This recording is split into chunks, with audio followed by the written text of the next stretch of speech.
திருச்செந்தூர் ஆண்டவனே வேல் முருகா, தினம் உனக்கு நன்றி சொல்வோம் மால் மருகா.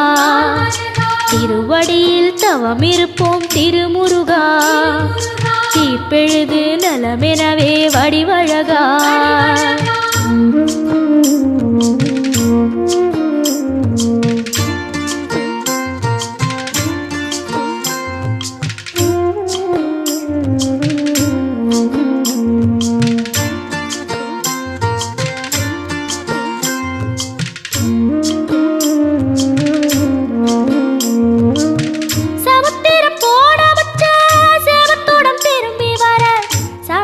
சாமி